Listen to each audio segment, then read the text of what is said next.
Como que, a pergunta do nosso amigo Ricardo Coco, como que a análise térmica pode ser usada na redução de custo da fundição e justificar a sua utilização, principalmente ajudando a reduzir os defeitos e os rechupes? Como é que a gente pode fazer isso? Olha, pronto, para ir direto a essa questão, a análise térmica pode ser utilizada no auxílio do dimensionamento dos sistemas de enchimento de caixas.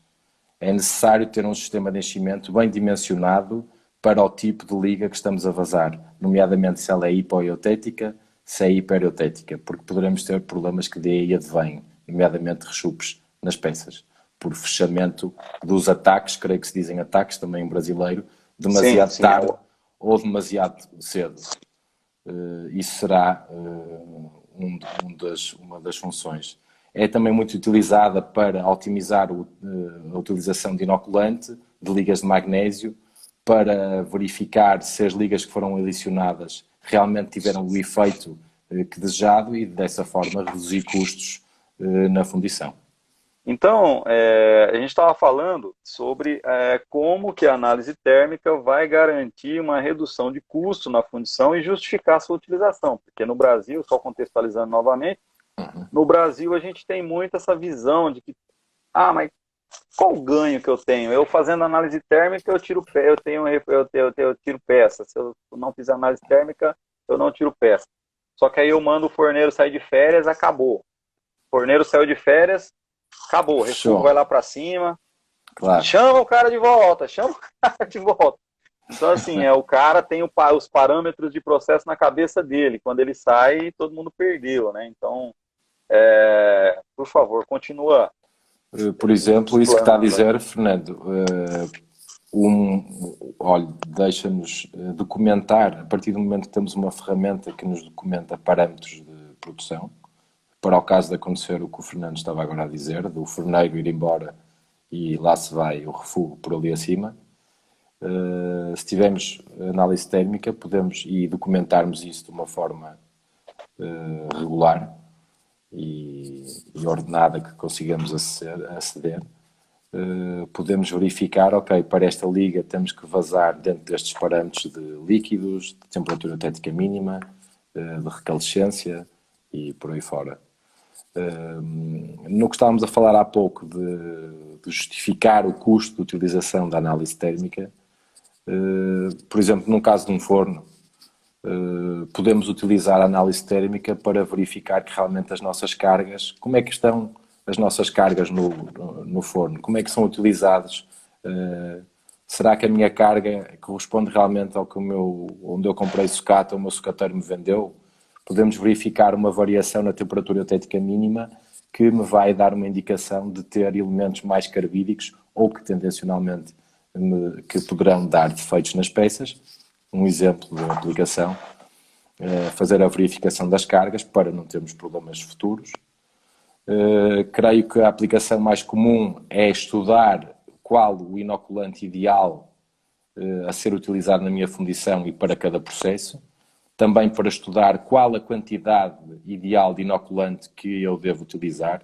Devo utilizar sempre a mesma. Posso utilizar de uma forma dinâmica.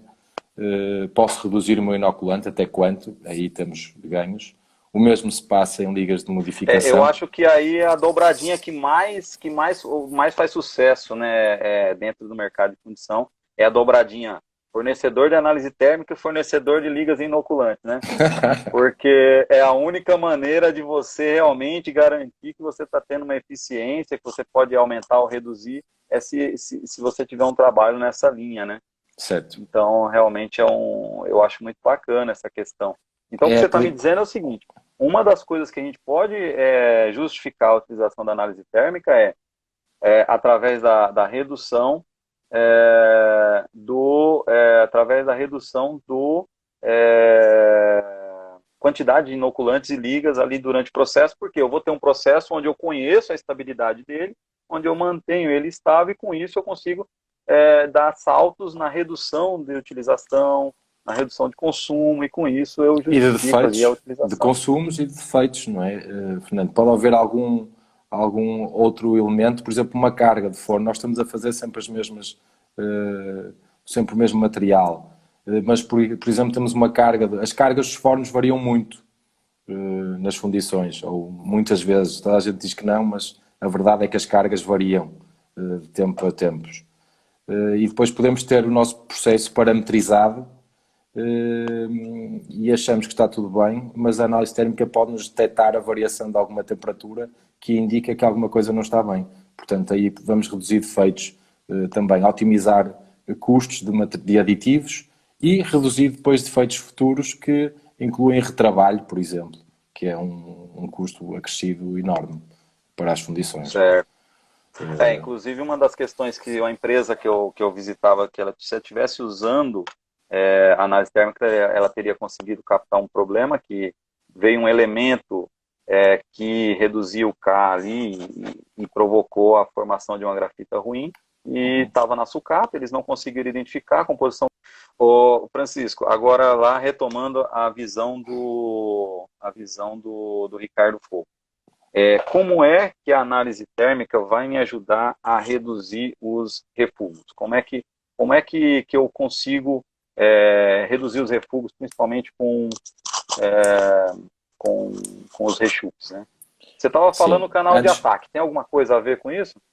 Sim, só vou antes dizer uma coisa, por exemplo, outro exemplo, antes de passar a esse, que pode demorar um bocadinho mais, como o Fernando falou, detectar formas de grafite que não estão dentro do que nós esperamos. Por exemplo, queremos uma grafite, seja tipo A, ou que seja uma compacta, ou que seja nodular. A análise térmica vai nos permitir prever ou estimar, antes de irmos para vazar, se realmente a nossa grafite tem a forma esperada e evitar que vazemos. Ou então medir se para períodos longos de vazamento, se realmente o nosso tratamento foi eficaz para garantir que as últimas peças que são vazadas estão dentro da especificação.